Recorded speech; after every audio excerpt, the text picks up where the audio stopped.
one very important question, question number 6. Let me read out the question. A 1.5 meter tall boy is standing at some distance from a 30 meter tall building. So there are two things. Height of boy is also given to you and height of building is also given to you. Let me draw the diagram. This is a building. See, this is a building and building is 30 meter high. Height of building is 30 meter. It is given to you. Okay. And 1.5 meter tall boy is standing at some distance. एक boy है जो 1.5 metre toll है. पहले तक हम यहाँ से angle of elevation बनाते थे नीचे ग्राउंड से, अब यहाँ से. ठीक है, यहाँ पे एक लड़का खड़ा है, वो है 1.5 मीटर टॉल. ठीक है, angle of elevation from his eyes to the top of building. अब जो एंगल ऑफ एलिवेशन है उसकी आईज से टॉप ऑफ बिल्डिंग में बढ़ेगा, तो ये यहां से बनेगा एंगल ऑफ एलिवेशन. आई समझ में आपको? ये डायग्राम ऐसे बन रही है. ठीक है, समझ आ गई? तो angle of elevation from his eyes to the top of building increases from 30 degree to 60 degree as he walk towards the building. अब मेरा एंगल ऑफ एलिवेशन बेटा कैसे बनेगा? ये पूरा डिग्री नहीं होता. एंगल ऑफ एलिवेशन हम यहाँ पे एक लाइन बनाएंगे, इमेजिनरी लाइन. ये आपका एंगल ऑफ एलिवेशन है. ठीक है, ये जो एंगल ऑफ एलिवेशन है 30 डिग्री से क्या बन जाता है 60 degree as he walk towards the building. आप इमेजिन करो कि आप किसी चीज को देख रहे हो. सपोज आप दूर से सीलिंग फैन को देख रहे हो, तो जब आप दूर में होते हैं आपका एंगल ऑफ एलिवेशन कम होता है. जैसे जैसे आप उसके पास जाते हो आपको गर्दन ऊपर, आपका गर्दन ऊपर करनी पड़ती है और एलिवेशन आपका बढ़ता जाता है, एंगल बढ़ता जाता है. जैसे जैसे आप चीज के पास जाते जाते हो आपका एंगल बढ़ता जाता है.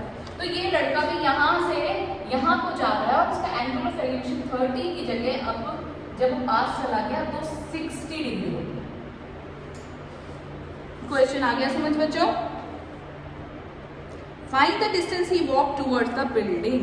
बिल्डिंग की तरफ कितना डिस्टेंस वॉक किया उसने, ये पूछा है उसने. क्लियर है? ये नहीं पूछा कि बिल्डिंग कितनी दूर है, ये नहीं पूछा उसने कि बिल्डिंग की हाइट कितनी है. उसने पूछा है कि बिल्डिंग की तरफ वो कितना डिस्टेंस उसने ट्रैवल किया. अब देखो 1.5 मीटर, तो मेरा ये भी 1.5 मीटर हो जाएगा. ठीक है, तो ये वाला डिस्टेंस मेरा 30 माइनस 1.5 हो जाएगा. ठीक है, ये वाला डिस्टेंस हम लोग निकालेंगे. तो मैं इसका नाम दे देती हूँ A, B, C, D और E. आप अपनी मर्जी से कोई भी नाम दे सकते हैं, जो अल्फाबेट आपको पसंद है वो यूज कर सकते हैं. मैंने सिंपल लिया है A, B, C, D, E. Okay, अब आप क्या कर सकते हो बेटा, आपको ये एंगल्स तो दिए हैं 30, 60. आपको ये डिस्टेंस पता चल गया कि ये 30 है और ये 1.5 है, तो ये 30 में से 1.5 निकल जाएगा, तो ये आपका डिस्टेंस आएगा. आप इजीली ये वाला डिस्टेंस पता कर सकते हैं. ठीक है, आप कहोगे let AD be height of building. Okay, BC be height of boy. Now AE is equal to AD minus B या ED. AD कितना हो जाएगा, AE कितना हो जाएगा, AD में से ED माइनस करेंगे. तो AD की वैल्यू कितनी है पूरी 30, ED की वैल्यू कितनी है 1.5. यहाँ पे आप लिखोगे because ED is equal to BC. Okay, clear? 30 minus 1.5 आपका आ जाएगा 28.5 मीटर. ये आपका 28.5 मीटर हो जाएगा. अब आपको इसको भी कोई पॉइंट मानना पड़ेगा. मैंने E मान इसको F मान लिया. या इसको मैं अलग सा कुछ मान लेती हूँ, इसको P मान लेती हूँ, नहीं P तो परपेंडिकुलर हो जाएगा, इसको O मान लेते हैं, ठीक है। अब लो इन ट्रायंगल AOE, हाँ जी, हमें साइड कौन सी चाहिए, OE चाहिए, जो कि बेस है। परपेंडिकुलर पता है हमको, परपेंडिकुलर ओवर बेस का फॉर्मूला लगाएंगे, ठीक है। परपेंडिकुलर ओवर बेस का फॉर्मूला क्या होता है, tan। तो इन AOE, ये आपका बेस है, ये हाइपोटेन्यूज है, ये भी हाइपोटेन्यूज है, और ये परपेंडिकुलर। AOB में परपेंडिकुलर कौन हो गया, AE, बेस कौन सा हो गया, OE। परपेंडिकुलर ओवर बेस क्या हो गया, tan 60 डिग्री। AE की वैल्यू आ गई हमारी 28.5। OE आपको पता करना है, tan 60 की वैल्यू हमको याद है कि tan 60 की वैल्यू होती है √3, ठीक है। OE उधर मल्टीप्लाई हो जाएगा, 28/√3 = OE, क्लियर। अब आप चाहे यहाँ पे √3 को सॉल्व करके लिख ले, क्योंकि मैंने आपको हमेशा बोला आंसर में √ नीचे नहीं आता, लेकिन ये भी हमारा आंसर आया नहीं है, we have to solve it further. आप इसको चाहे यहीं छोड़ सकते हैं, आगे चलते हैं। अब आप लोगे दूसरा ट्राइंगल, लोगे in triangle ABE, same he pattern है, हमको चाहिए बेस ही चाहिए हमको, हम BE निकाल देंगे, OE हमने निकाल दिया, BE में से OE माइनस करेंगे, हमारे पास BO आ जाएगा। BO डिस्टेंस उस लड़के ने ट्रेवल किया है।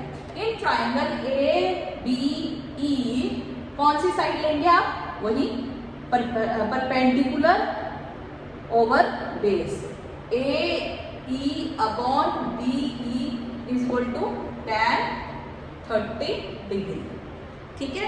अब AE की वैल्यू आपको पता है कितनी है, AE की वैल्यू है 28.5, ठीक है। BE की वैल्यू कितनी है, BE की वैल्यू आपने निकालनी है, और tan 30 की वैल्यू आपको याद रखनी है कि 1/√3 होती है, ठीक है। अब √3 यहाँ पे मल्टीप्लाई हो रहा है, सॉरी डिवाइड हो रहा है, ये क्रॉस मल्टीप्लाई करोगे तो ये आपका आ जाएगा 28.5 × √3 = BE, आ गया BE। अब मुझे चाहिए क्या बच्चों, मुझे चाहिए distance travelled by boy when he is walking towards, तो ये डिस्टेंस कौन सा है, टूवर्ड्स द बिल्डिंग जा रहा है, तो BO चाहिए। तो BO की वैल्यू क्या हो जाएगी, नाउ BO क्या होता है बेटा हमारा, BO होगा हमारा BE - OE, है ना। BE में से जब मैं OE माइनस करूंगी तभी मेरा BO आएगा, यस। तो अब BE मैंने निकाल दिया, BE मेरा ये देखो, ये स्टार डैश। BE की वैल्यू हमारी कितनी आई है, 28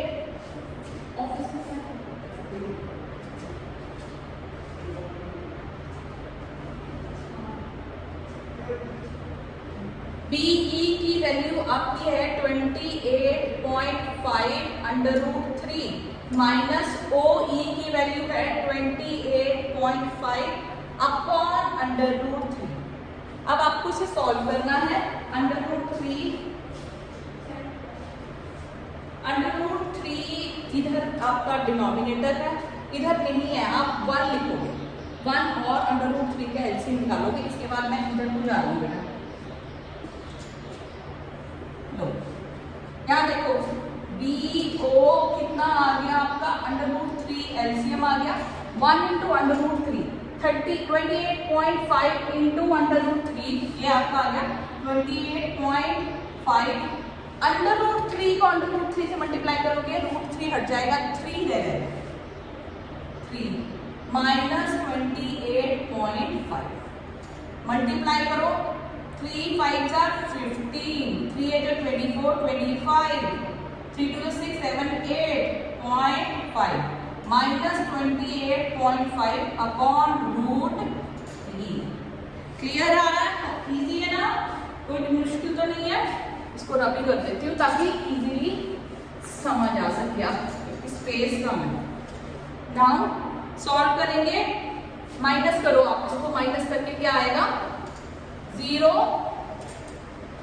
15 14 13 12 11 10 9 8 7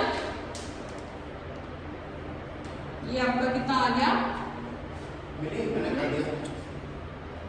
85.5 माइनस 28.50 7 15 14 13 12 11 10 9 8 7 57 ये आपका आ गया 57.0 यानी कि 57 अपॉन अंडर रूट 3। अब आपको हमेशा से बोला गया है कि अंडर रूट आपने नीचे नहीं छोड़ना, इसलिए आप 57 under root 3 into under root 3 under root 3 ऊपर नीचे मल्टीप्लाई कर दोगे तो 57 इंटू अंडर रूट 3 अपॉन 3 कितने कटिंग करी 3 1 जा 3 27 3 9 जा 27 19 under root 3 metre is your answer. I hope the question is clear.